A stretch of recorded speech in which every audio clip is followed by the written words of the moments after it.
This project makes use of a TIVA launchpad to simulate a traffic light intersection.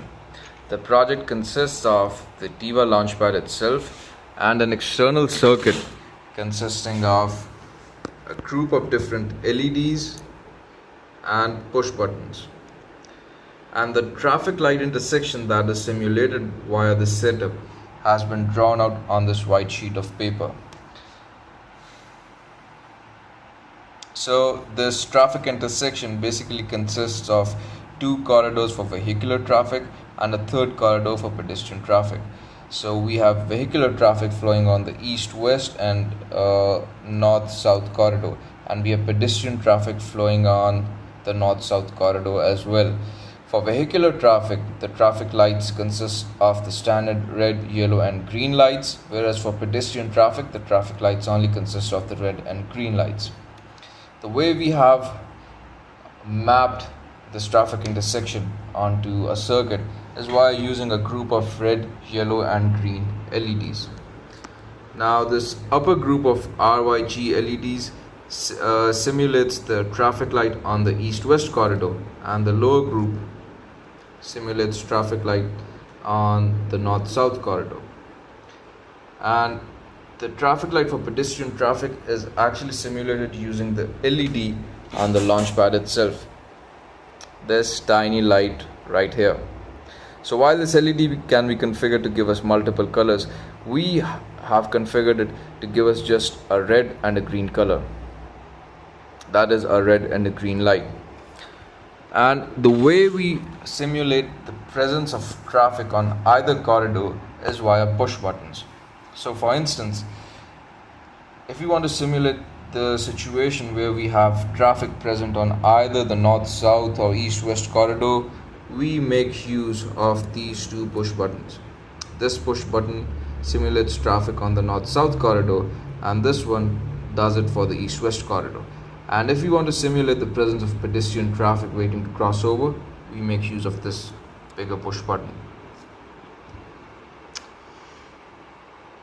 And the software for controlling this entire traffic intersection has been is being run by the TIVA launchpad, and it has been burned on the launchpad so that when the launchpad is turned on,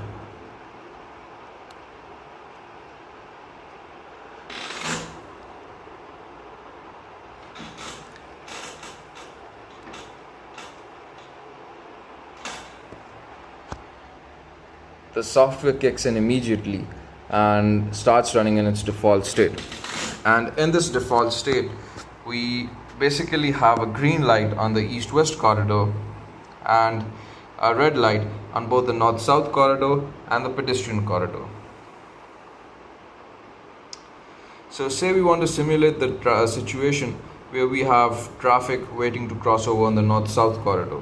So for that, we would basically push this button right here, and what we have is that we get a green light on the north-south corridor and a red light on the east-west corridor, and the pedestrian corridor remains red.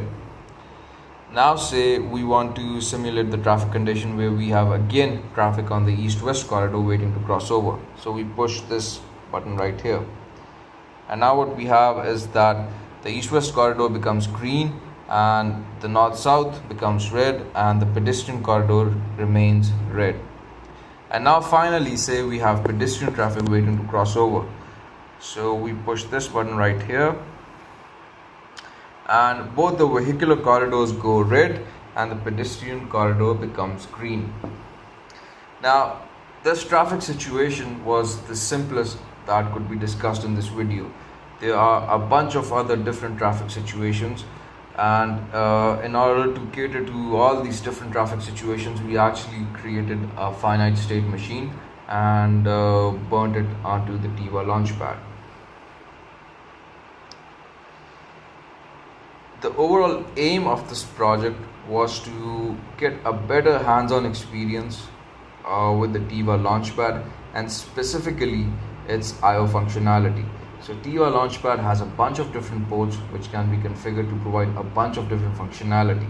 In this project, we configured these ports to provide us with input-output functionality and then we hooked up external circuits to these IO configured ports to see whether our understanding of the platform was solid, and if we could run both external circuits with the platform as well as its internal IO devices.